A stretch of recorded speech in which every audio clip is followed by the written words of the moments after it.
Secretaría de Medio Ambiente y Recursos Naturales, Gobierno de la República.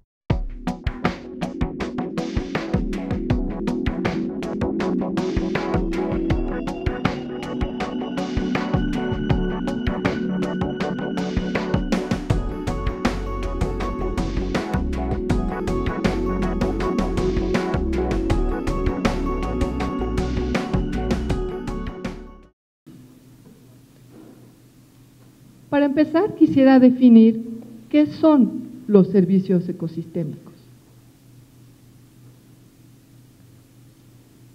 Los servicios ecosistémicos son todos los beneficios que las sociedades obtenemos de los ecosistemas. Por ecosistema entendemos el conjunto de organismos, de condiciones abióticas, agua, nutrientes, y de que hay en una unidad espacial dada y las interacciones entre ellos. Entonces, los servicios ecosistémicos son todos los beneficios que las sociedades obtenemos de los ecosistemas. En ese sentido, el concepto de servicios ecosistémicos es un concepto que permite hacer explícita el vínculo entre las sociedades y los ecosistemas. En diferentes foros se habla de servicios ambientales, de servicios ecosistémicos o incluso de servicios del socioecosistema.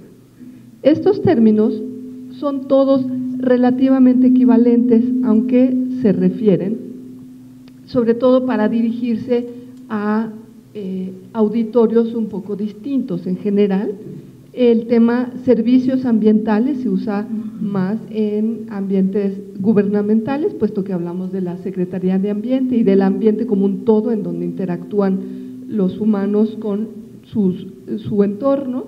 Los servicios ecosistémicos probablemente sea un término más académico, en donde tratamos los académicos de enfatizar esta visión sistémica de interacciones entre los componentes bióticos y abióticos y los humanos en los ecosistemas, y un término relativamente más reciente que es socioecosistema, que habla de las interacciones entre sociedades y ecosistemas.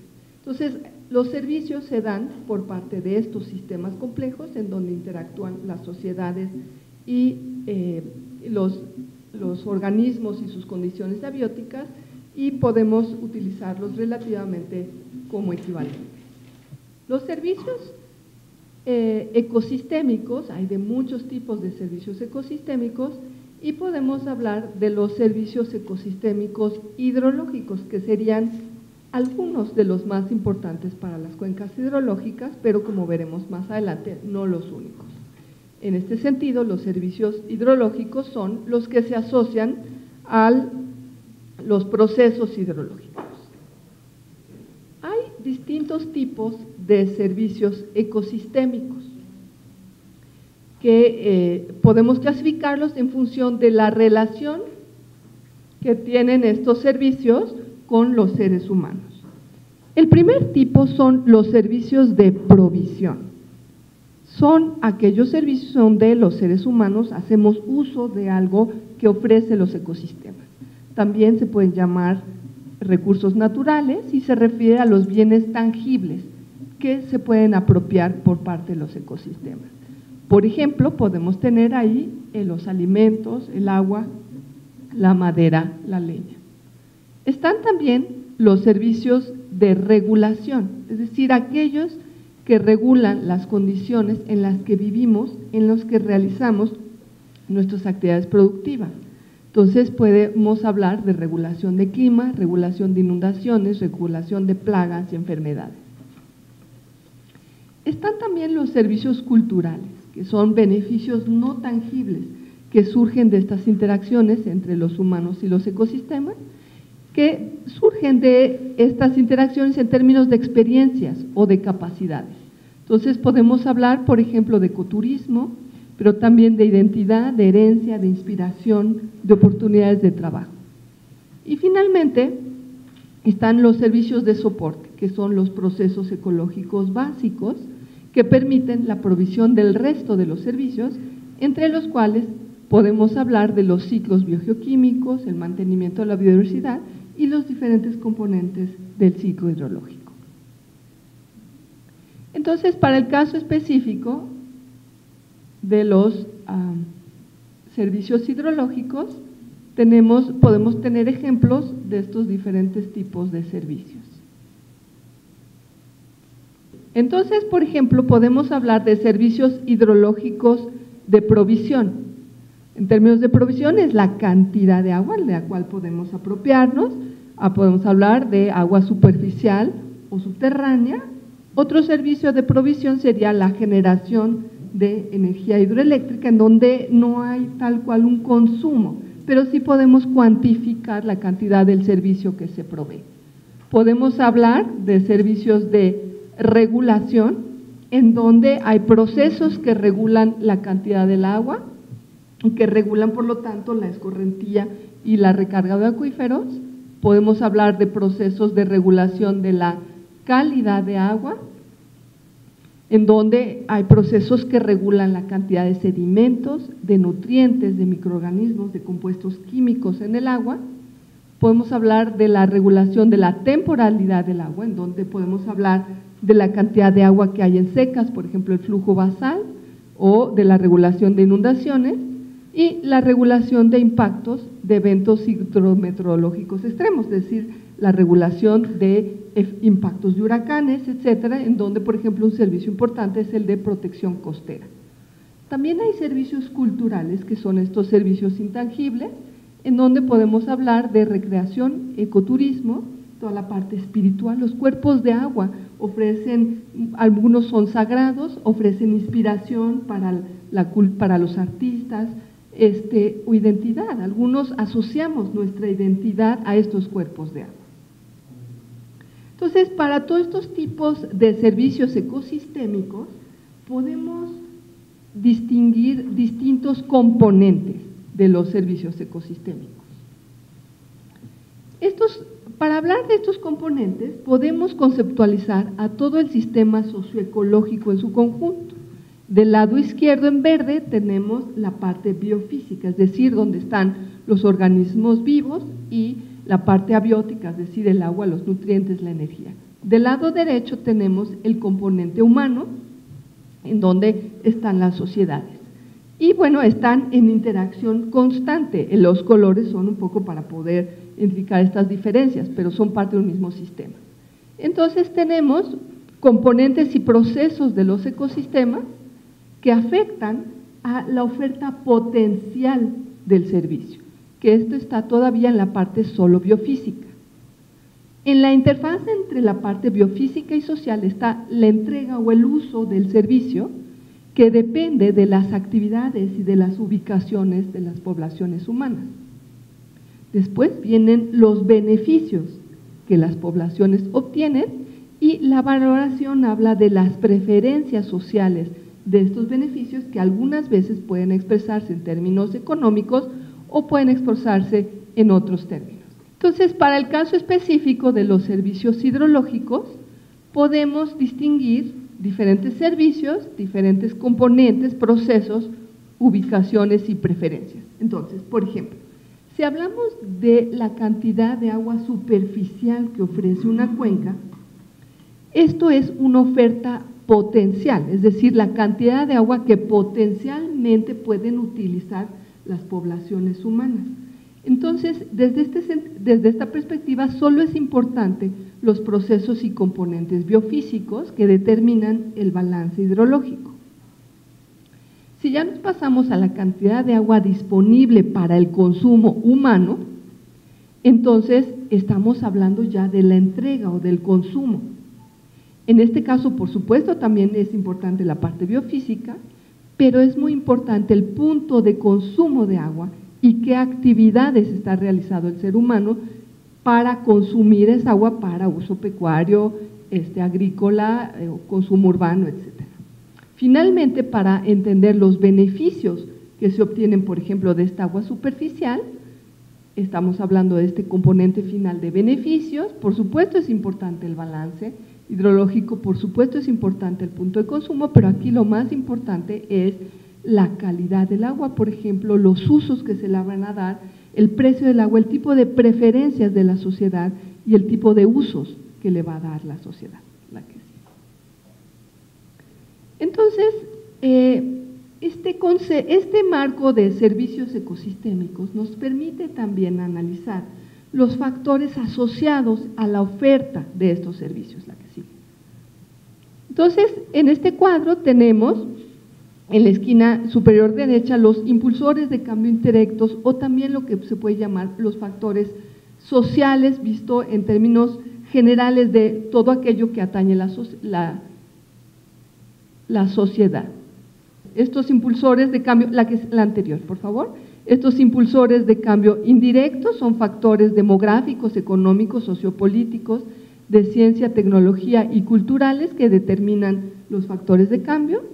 Luego sigue, la que sigue, los factores de cambio directos, que también se pueden llamar factores de manejo, que determinan que están asociados a cambios de uso de suelo, las tecnologías, los insumos, las tasas de cosecha y también los factores de cambio climático. La que sigue, vendría después entonces los servicios de ecosistema, donde vienen los servicios de provisión, regulación y culturales que ofrecen los ecosistemas, la que sigue, y podemos hablar del bienestar humano asociado a la reducción de la pobreza, la que sigue, en donde los componentes de este bienestar tienen que ver con acceso a bienes materiales, salud, seguridad y relaciones sociales. Entonces, la que sigue, esto lo podemos ver en el ejemplo específico de los servicios, y esto ocurre a corto plazo, la que sigue, a largo plazo, a escala local y a escala global. La que sigue. Aquí tenemos un ejemplo de cómo aterrizar esto para el caso específico de los servicios hidrológicos. Del lado izquierdo tenemos diferentes tipos de servicios, por ejemplo, cantidad de agua superficial o subterránea, que es el servicio de provisión, regulación de la calidad del agua, que es un servicio de regulación, o el ecoturismo, que es un servicio cultural. Los factores de cambio directos que pueden afectar estos servicios tienen que ver con cambio de uso de suelo, cambio en la composición de especies forestales, los cambios climáticos, el uso de fertilizantes.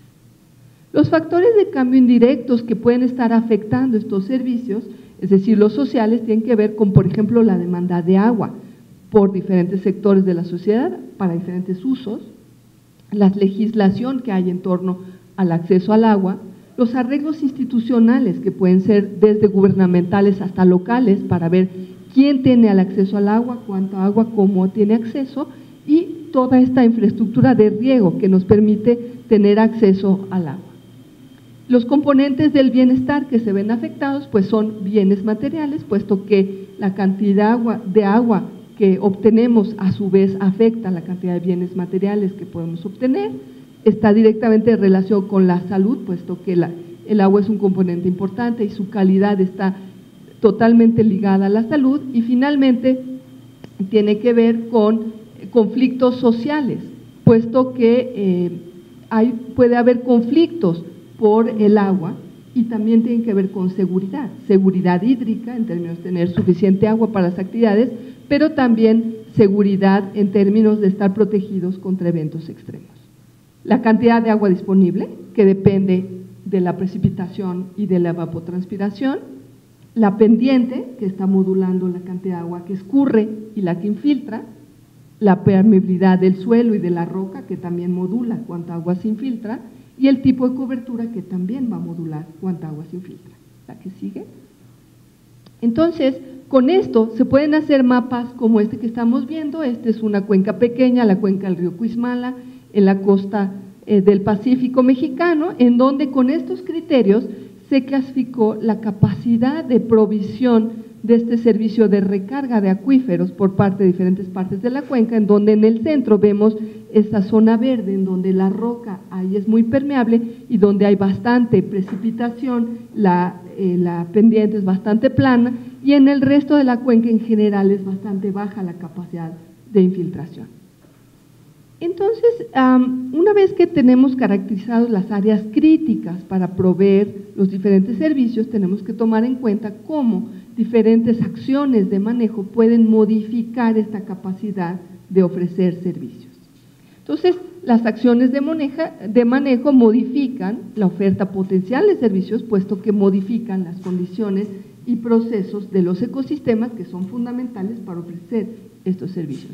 Entonces, aquí podemos ver un ejemplo de cómo algunas acciones de manejo afectan ciertos procesos y afectan ciertos servicios. Entonces, por ejemplo, cambios en la cobertura y uso de suelo afectan a cambios en la evapotranspiración, en la infiltración y en la escorrentía, y a su vez esos afectan, por ejemplo, la cantidad de agua superficial disponible, la recarga de acuíferos y por lo tanto la cantidad de agua subterránea disponible, y también afectan la regulación de inundaciones.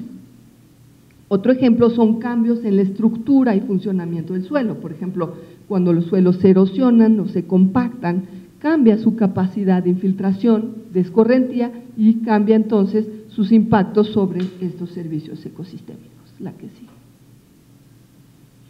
Entonces podemos ver que una sola acción de manejo puede afectar a varios servicios y a su vez varias acciones de manejo pueden tener efectos sinérgicos o contrarios, pero efectos simultáneos sobre un mismo servicio ecosistémico. Una herramienta muy importante, digamos, una de las ventajas de este enfoque de servicios ecosistémicos es que nos permite ver las interacciones entre distintos tipos de servicios ecosistémicos.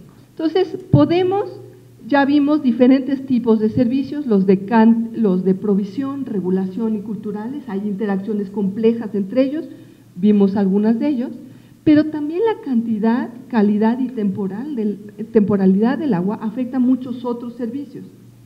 Por ejemplo, la producción de alimentos, es fundamental la cantidad de agua para la producción agrícola, pecuaria o pesquera. La regulación de la erosión depende de los procesos hidrológicos. La salud, la regulación, por ejemplo, de transmisión de vectores de enfermedades depende de estos servicios hidrológicos. Entonces, podemos hablar de un conjunto de servicios o de beneficios que las sociedades obtienen de los ecosistemas, en este caso específico de las cuencas, y entonces de ver las relaciones entre estos servicios. Este concepto de servicios ecosistémicos en realidad es muy hermano del concepto de manejo integrado de cuencas, el que sigue. El concepto de manejo integrado de cuencas, entre otras cosas, hace énfasis en la interconexión que existe a lo largo de la cuenca, en sus diferentes elementos, de la parte alta a la parte baja, de cómo al ir manejando una parte afecta a otras partes, y todo está interconectado por la cuenca hidrológica, por el flujo de agua, la que sigue. De la misma manera, el concepto de servicios ecosistémicos permite evaluar las formas en que estas cuencas o diferentes partes de las cuencas se vinculan de distintas maneras con la sociedad y de las interacciones entre estos vínculos, la que sigue.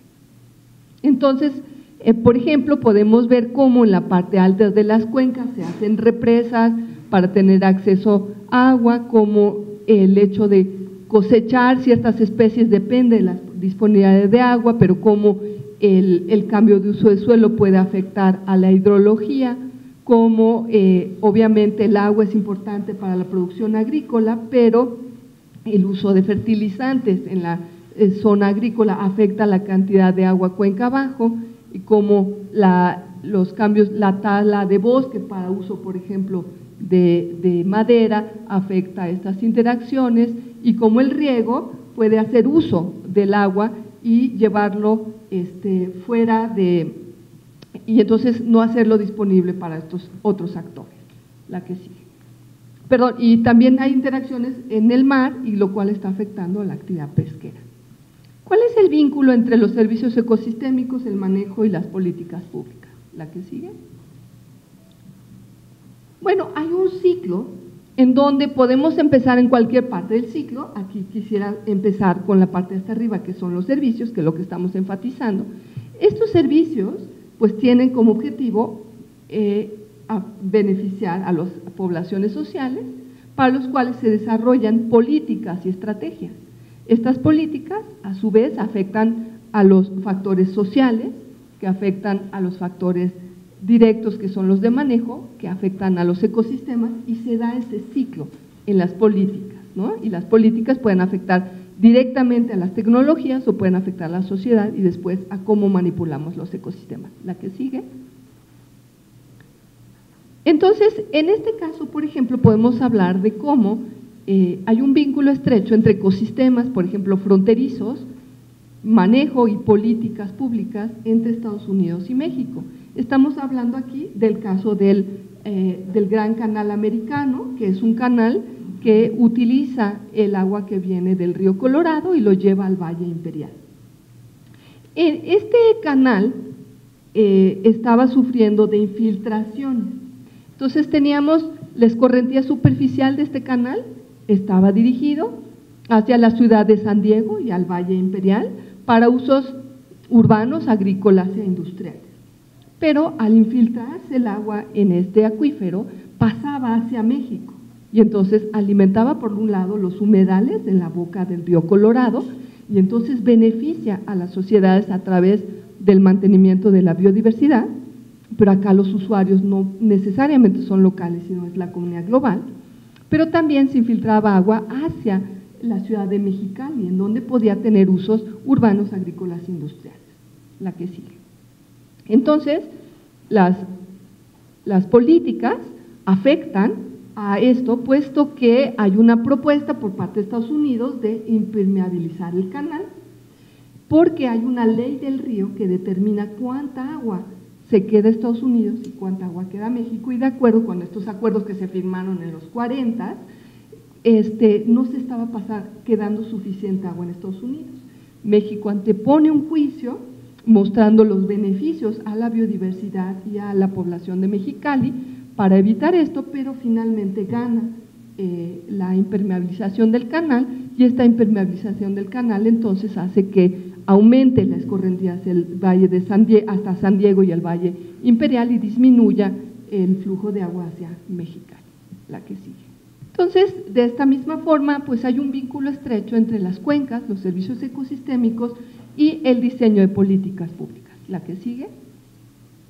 Aquí podemos ver cómo en realidad hay una interacción muy estrecha entre los diferentes beneficios que requieren de las sociedades, las diferentes actividades de la sociedad y cómo los ecosistemas los benefician, y los diferentes organismos que dictan política pública. Entonces, por ejemplo, en el centro tenemos la producción agrícola y por ahí a los lados tenemos agua, tanto en términos de su cantidad como de su calidad. Por supuesto están ligados y estos a su vez afectan a la salud humana, a las pesquerías, a los bosques, pero a su vez dependen, por ejemplo, de cambios de clima, de cambios en el uso del suelo. Entonces, esto quiere decir que debe haber una interacción entre diferentes dependencias, como la Zagarpa, por supuesto, que tiene que ver con la producción agrícola, pero también interacción con Semarnat CNA para el agua, con CONAFOR para el manejo de los suelos, etcétera. Entonces, esta visión de los servicios ecosistémicos nos permite hacer explícito esta visión integral de las diferentes necesidades y nos permiten entonces tener una visión de la sustentabilidad, en donde la parte de arriba veríamos un ciclo favorable, en donde el mantenimiento de los ecosistemas y sus servicios permiten mantener el flujo de beneficios a las sociedades. En cambio, abajo vemos que el deterioro de los ecosistemas a largo plazo va a afectar la capacidad de estos sistemas de brindar beneficios a las sociedades. En conclusión, el enfoque de servicios ecosistémicos nos permite ver una enorme variedad de servicios hidrológicos más allá de solo la cantidad de agua. Nos permite incluir además servicios hidrológicos ecosistémicos relacionados como la producción agrícola o pesquera, etcétera. Nos permite identificar los beneficios, los beneficiarios, su valor, nos permite identificar qué factores de manejo y qué políticas están asociados a estos servicios, y entonces nos permite un diseño de políticas públicas más integral que permite entender esta visión de todas estas interacciones. Muchas gracias.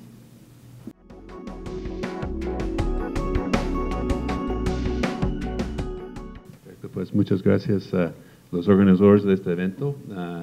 Es un placer estar con ustedes y como ya se mencionó, mi tema del día de hoy es platicar un poco de cómo se hace la valoración de los servicios ecosistemas en general y los servicios hidrológicos en particular, y cómo Se usó ese tipo de herramienta para establecer algunos programas en México diseñados para evitar el daño ambiental y promover la restauración y conservación de los ecosistemas boscosos.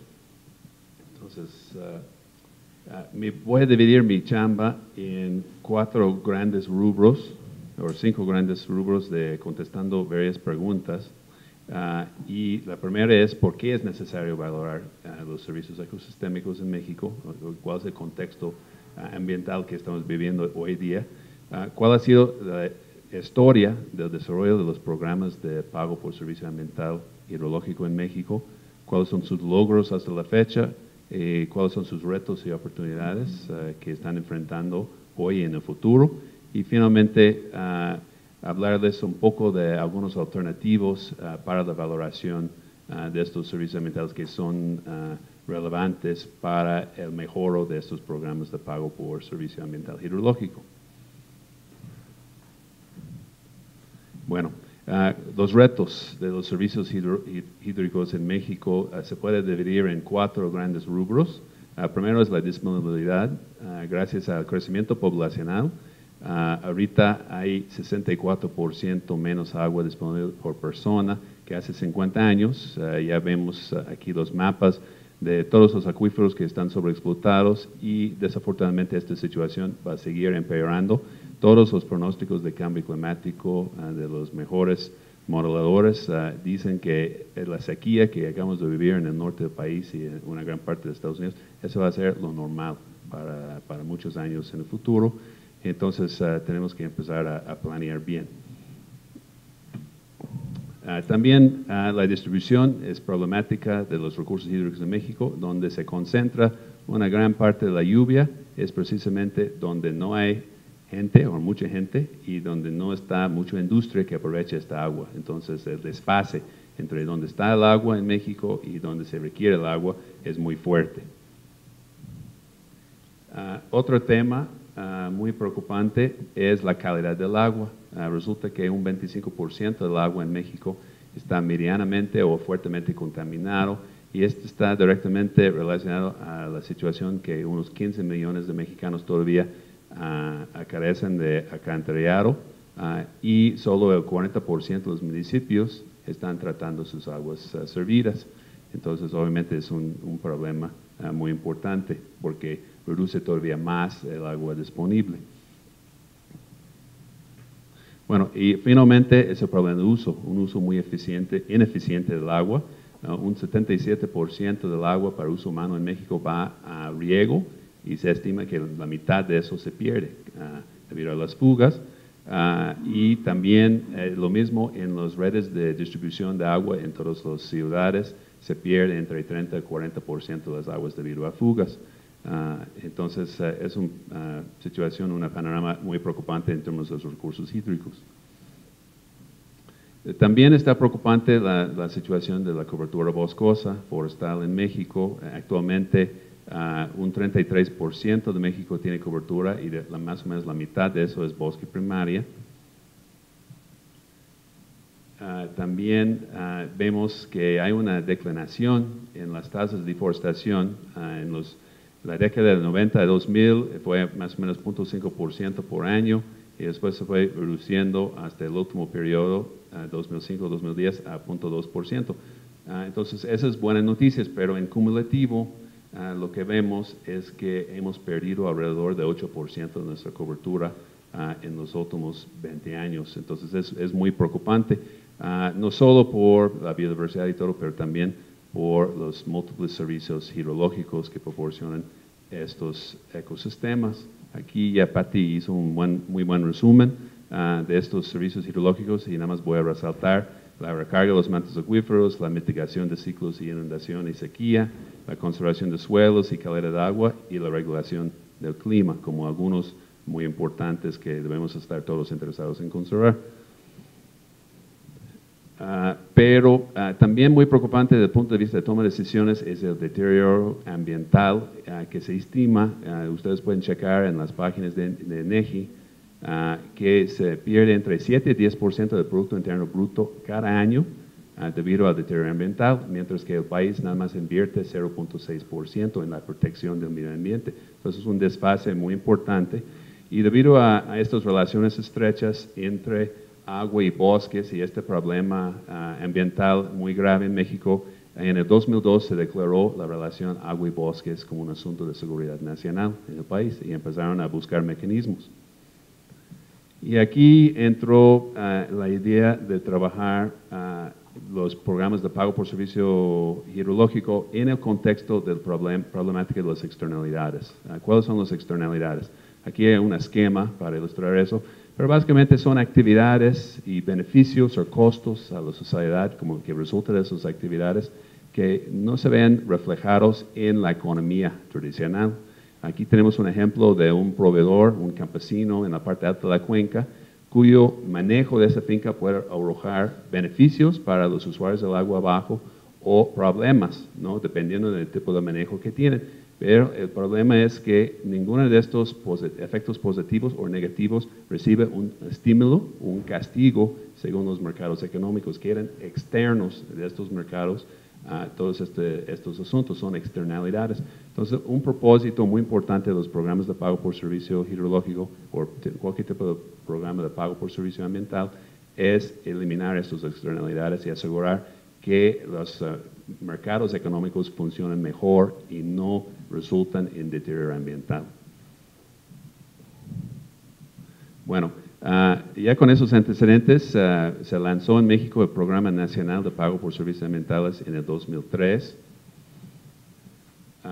Ese se originó de una desviación de 2.5% de todas las concesiones de agua que se pagan en el país del Conagua a Conafor, ¿sí? Y con eso se fueron creando estos esquemas de pago y también muy importante fue la creación del Fondo Forestal Mexicano, porque este permite que se deposita el dinero en este fondo y a lo largo de 5 años que se puede ir desembolsando para garantizar que cada persona que entra en este programa tiene su dinero garantizado a través de este periodo.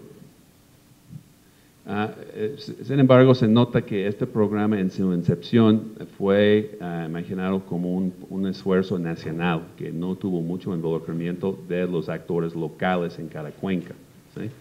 Y vamos a regresar a este punto más adelante. En términos de diseño del programa, la idea fue crear un incentivo económico para conservar los servicios hidrológicos de los bosques, conservar los bosques y por ende conservar sus servicios hidrológicos. Entrar en contratos de 5 años con los propietarios con planes de manejo que mejoran las condiciones de los bosques y sus servicios hidrológicos. Se contempló también un monitoreo a través de imágenes de satélite de estos esquemas de pago para asegurar que los campesinos o los propietarios sí están cumpliendo con sus compromisos en esos contratos. Y también se contempló 2 niveles de pago al principio, uno un poco más arriba para bosques más altos de montaña, porque es una zona que recibe mucho precipitación y capta también precipitación horizontal en términos de neblina, comparado con otros tipos de bosque que tiene bajo tasa de evapotranspiración que mencionó Patty, y después los otros tipos de bosque. Para hacer la estimación de cuánto se debe pagar, se hizo un estudio gracias al INI con Carlos Muñoz de los montos de costos de oportunidad. O sea, en las partes altas de las cuencas del país, un campesino que siembra maíz o un campesino que tiene vacas, ¿cuánto realmente puede ganar neto anualmente? Y en base a esos cálculos, esos promedios nacionales, se